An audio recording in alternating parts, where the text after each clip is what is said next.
Na Real na TV, hoje entrevista o professor Marco Teixeira. Ele é professor da Fundação Getúlio Vargas e estudioso da política brasileira, além de ser um pesquisador nessa área. Comigo aqui o jornalista José Márcio Mendonça. Professor, a situação é mais ou menos assim. Uma presidente numa perspectiva de impeachment, o presidente da Câmara implicado em processo de corrupção, o presidente do Senado também indiciado em processo de corrupção. Nós temos o analista ou o juiz que julgou as contas da presidente Dilma implicado em processo de corrupção. Ou seja, estamos num cenário caótico. A pergunta é, para onde vamos? Acho que a pergunta comporta uma resposta quase difícil de ser dada, porque, queira ou não, Petros, o que o cenário menos permite nesse momento é dizer o que vai ser amanhã. Não é nem o amanhã, é o amanhã mesmo, ou seja, daqui 24 horas. Tal é a instabilidade e tal é a sucessão de fatos imprevisíveis. Você já viu isso na história política brasileira? Olha, o senhor que é um estudioso? Nos meus 50 anos de idade, eu passei pelo período Collor. O período Collor, perto da crise que nós estamos vivendo, é algo que se tornou absolutamente simples de ser compreendido. Ou seja, essa crise tem uma natureza muito complexa, tanto que não dá para reeditar por ela aquilo que marcou o embate do impeachment do Fernando Collor, que foi de um lado aqueles que estavam no movimento pela ética na política, não é? E de outro o presidente sendo contestado.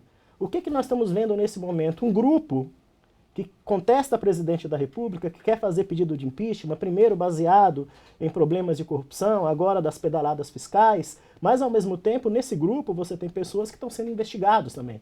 Então, se você comparar o final dos anos 80, início dos anos 90, quando houve a grande contestação do Collor, você tinha, de certa forma, de um lado da sociedade, as pessoas que pediam o quê? Pediam ética, pediam probidade, pediam uma nova política. Hoje fica difícil você escutar, por meio das lideranças do Congresso e até mesmo por boa parte dos congressistas, alguém que possa, sinceramente, pedir uma nova política ou pedir um movimento pela ética na política contra a presidente da República. Isso nos joga também numa situação ainda mais difícil, tá, de entender do ponto de vista de um desfecho do impeachment da presidente da República. É isso que eu queria perguntar, Marco. Hoje, nós estamos terça-feira, não é isso?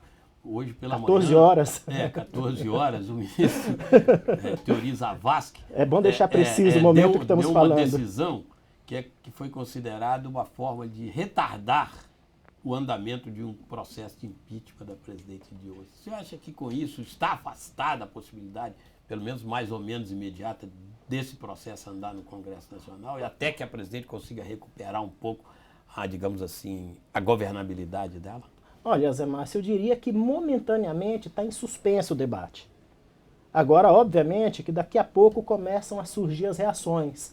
A primeira reação do presidente Eduardo Cunha é dizer não sei quando vai ser apreciado. A oposição já saiu, obviamente, para o ataque, não é? Criticando a decisão, entrando também com recurso junto ao STF e, ao mesmo tempo, colocando Cunha sob suspeita. O que nós estamos assistindo hoje, infelizmente? Nós estamos assistindo à centralidade de uma personalidade chamada Eduardo Cunha, que tem muita explicação a dar para a opinião pública, sobretudo da semana passada para cá, sendo a peça principal nesse jogo de xadrez. Quer seja para afastar o risco de impeachment da presidente, quer seja para abrir o procedimento de impeachment. Agora, o ponto central não é o Eduardo Cunha ser o personagem central, é o fato de ele ter um conjunto de suspeitas sobre ele e ser alguém que está autorizado a abrir um procedimento que justamente investiga suspeita de transgressão de outra pessoa. Isso tira, tá, no mínimo, a legitimidade da condução do processo. Sabe quem alertou a nós, aos brasileiros, sobre isso? Um companheiro do partido do Eduardo Cunha, que foi o deputado federal Jarbas Vasconcelos, quando ele disse que processo de impeachment conduzido por Eduardo Cunha coloca o processo sob suspeita. Então nós estamos numa situação muito complicada. Porque E é uma situação provocada, digamos, por fatores exógenos à política. Completamente exógenos. Quer dizer, a corrupção, muito embora esteja imbricada junto com a política, ela é de natureza pessoal. Quer dizer, alguém recebeu, alguém pagou em função da sua influência, mas, vamos dizer, a corrupção, ela acabou entrando como ela retroalimenta a crise. Estima-se, inclusive, no Congresso Nacional que entre 40 e 60 parlamentares ainda podem ser envolvidas na Operação Lava Jato, que nem começou, quer dizer, nós temos dois ou ou que não três. termina, né? Ou que não Estamos termina. na 19ª, 20ª fase. Então a pergunta que eu assim. faço, diante disso, há uma sociedade com um certo nível de apatia. O senhor não acha que essa crise é suficientemente grande para paralisar o país, mas suficientemente pequena para fazer com que a sociedade não se mova?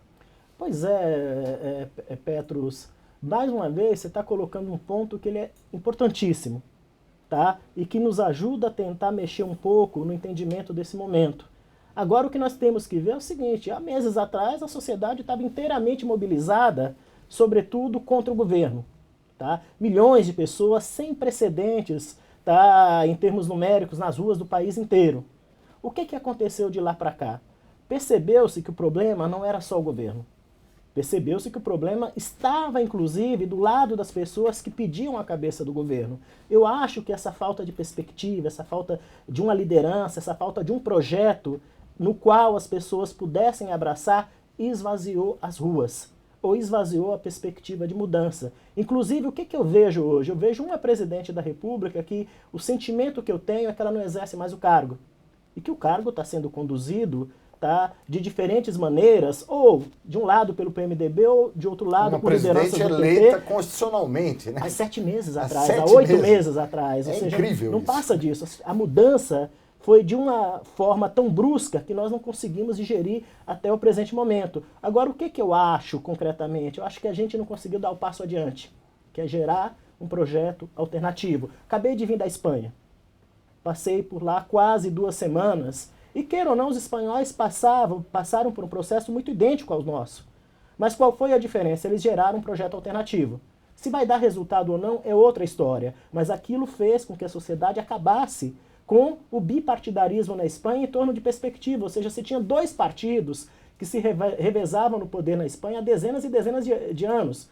Hoje essa crise fez com que um outro grupo apresentasse uma outra perspectiva. Que é o Grupo Podemos. Que é o Grupo Podemos e um conjunto de pequenos partidos que estão em torno dele. Aqui no Brasil nós não conseguimos ver isso. E quando nós tivemos um movimento de rua, a maior parte desse movimento usava a bandeira de sem partidos e sem políticos. E a pergunta que eu faço para essas pessoas, quer seja do MPL ou de qualquer movimento que esteve à frente desses movimentos, é como que você faz mudança sem partidos e sem políticos? Ou seja, você está gritando mudança e dando a quem não quer fazer a função de não fazer. O resultado seria o caos, né? Pois é. Agora, ô Marco, a pergunta é o seguinte, como se diz popularmente, nós já não teríamos chegado a um fundo do poço político que despertasse essas pseudo-lideranças ou lideranças muito fracas a subir numa mesa, sentar num dia, até subir numa mesa e tentar encontrar uma solução? Porque ficar girando em torno do caos que está é uma coisa que assusta. Zé Márcio, nos grandes partidos, nós tivemos um processo de oligarquização tão grande que as lideranças que lá estão não deixam renovar. Olhe para o estado de São Paulo. Nós só tivemos 3 governadores no estado de São Paulo nos últimos 20 anos.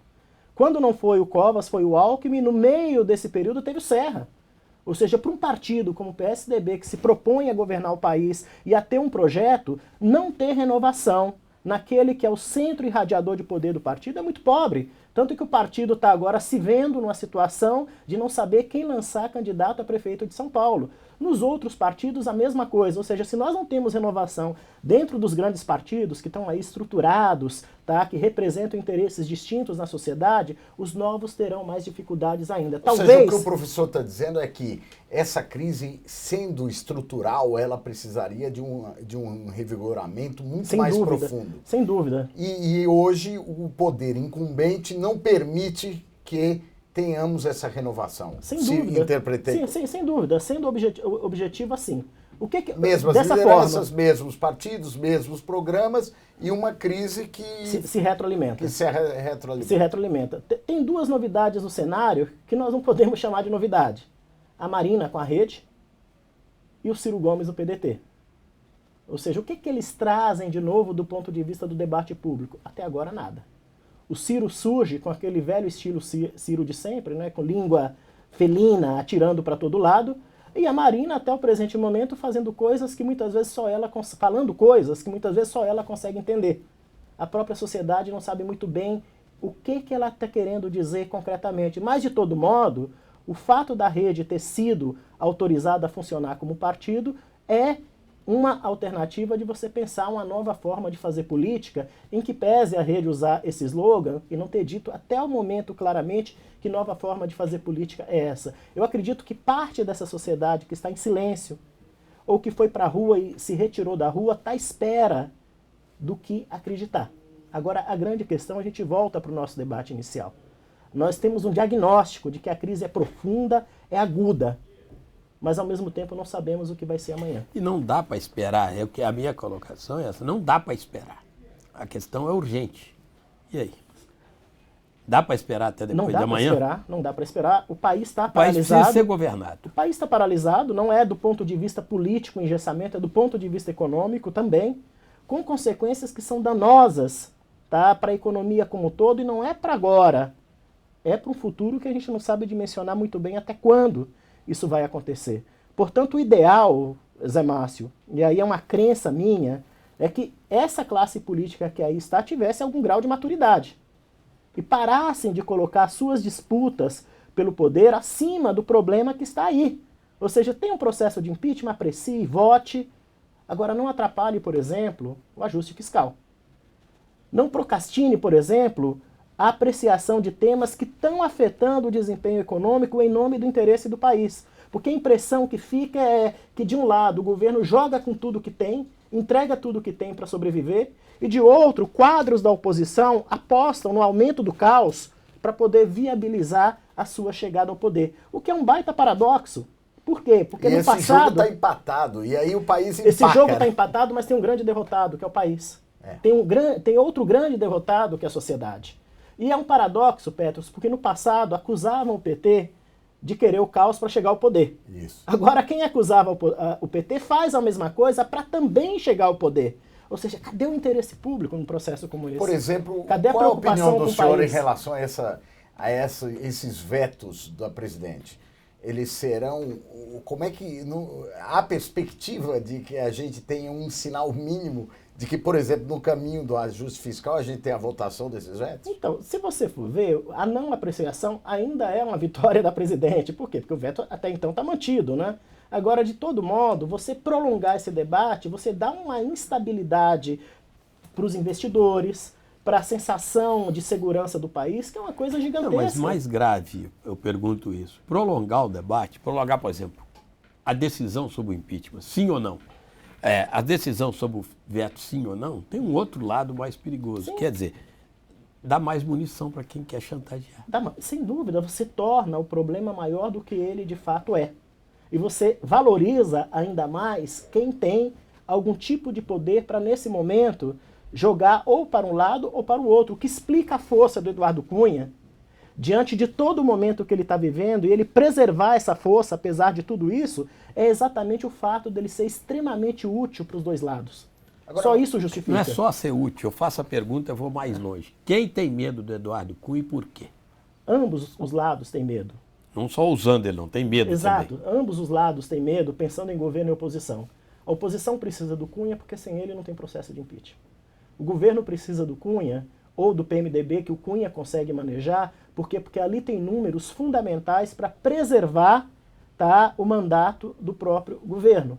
E nesse processo, o que está acontecendo? Nós estamos valorizando uma figura que está sob investigação, que ainda deve muita explicação para a sociedade. Não estou dizendo que ele é culpado, mas ele tem um conjunto de questões que pesam sobre ele, que tira a legitimidade da ação da autoridade pública. Mas não há o medo, só completar, peço desculpa, mas não há o medo também do conjunto de informações que ele pode ter? Não, aí é outra história, né? Existe esse medo? Eu me lembro aqui de um escândalo na Câmara Municipal de São Paulo chamado de máfia das propinas, lá nos anos 2000, que teve um vereador que disse, olha, se eu for cassado, eu vou levar muitos amigos comigo, né? A mensagem dele foi entendida, né? Dizem, tá, por aí, que o Cunha ajudou na eleição de muita gente. E provavelmente essas pessoas que tiveram a ajuda do Cunha também tenham lá, de certa forma, seus receios, né? Uma vez que o Cunha ganhou uma autoridade muito grande, não é? Agora temos que esperar um pouco para isso. Agora eu me arrisco a dizer mais essa primeira questão que foi dita, ou seja, o Cunha hoje interessa aos dois projetos. Agora, professor, Vamos trabalhar um pouco com o cenário. Se tirar o Cunha, qual a perspectiva do impeachment? Pois é, se tira o Cunha, o sucessor dele também responde a inquérito, não é? Também está sendo processado, também tem coisas a esclarecer para a sociedade, não só para a sociedade, para as instâncias que estão investigando ele também. Agora, obviamente, que o processo de impeachment é de natureza eminentemente política. O que, de certa forma, se mal feito, Zé Márcio, esse é o grande problema agora também, pode acentuar a instabilização. Porque pode gerar um conjunto de recursos que a gente não sabe onde vai chegar também. Agora, hoje, talvez o impeachment seja mais viável com Cunha por tudo que ele publicamente já colocou enquanto alguém que tem interesse em ver esse governo sendo abreviado. Porque o senhor há de concordar que não há muita manobra possível do ponto de vista do político do governo. Por quê?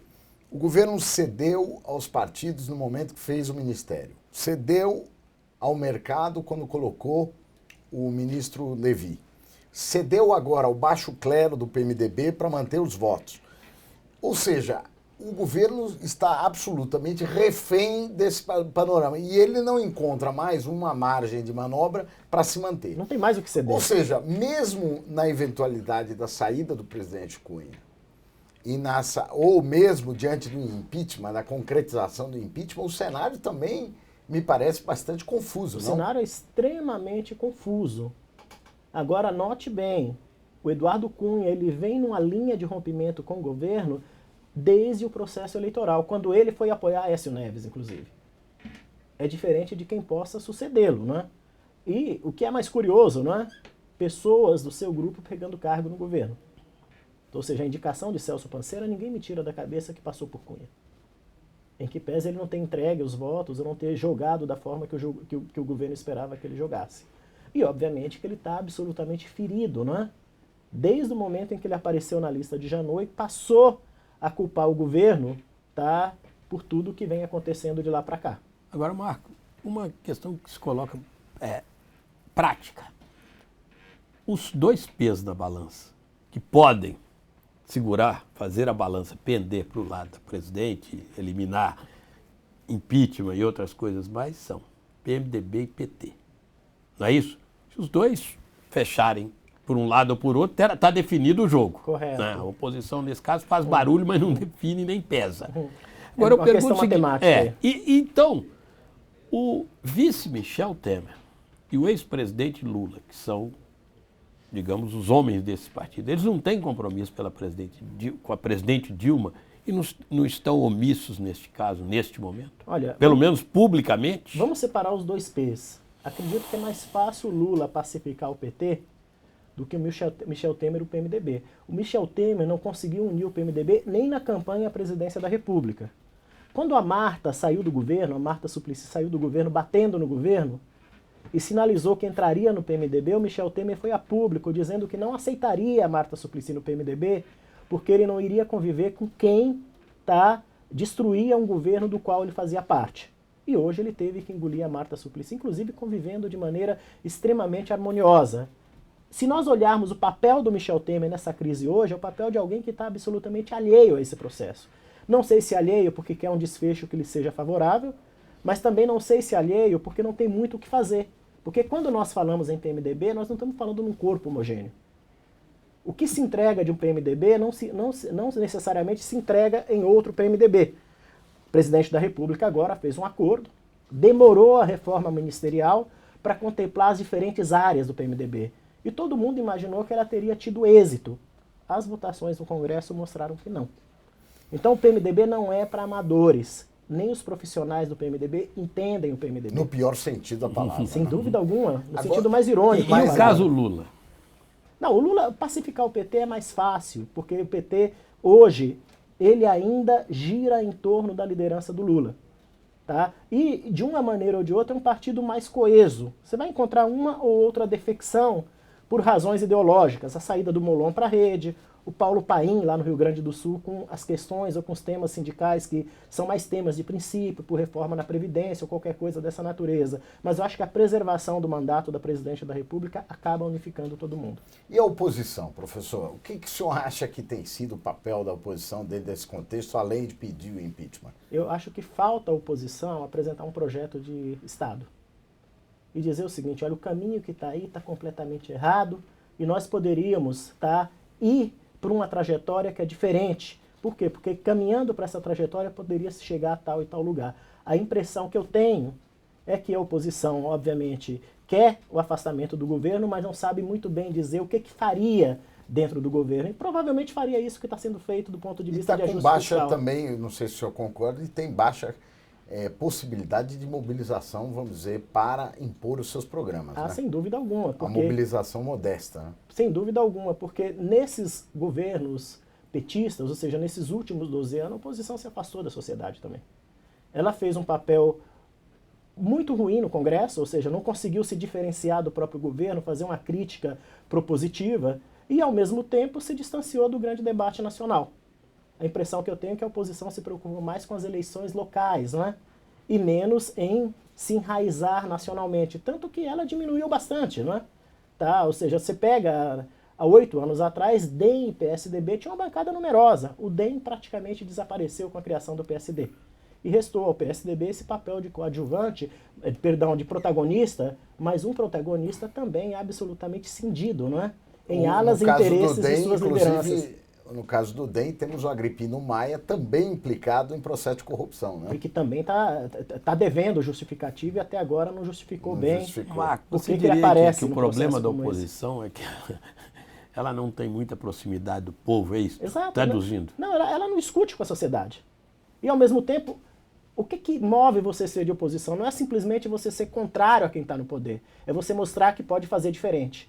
O que a oposição mostrou até o momento que faria de diferente? Bom, professor, cenário muito ruim, mas as explicações foram muito boas. Espero que o país possa encontrar um cenário com melhor perspectiva do que hoje, não? Pois é, e é bom também que os nossos espectadores saibam que essas explicações valem para agora, né? Isso. Amanhã o cenário pode mudar completamente. Nesse contexto de provisoriedade, então vamos nos despedir. Muito obrigado. Na Real, na TV, volta na próxima semana. Obrigado.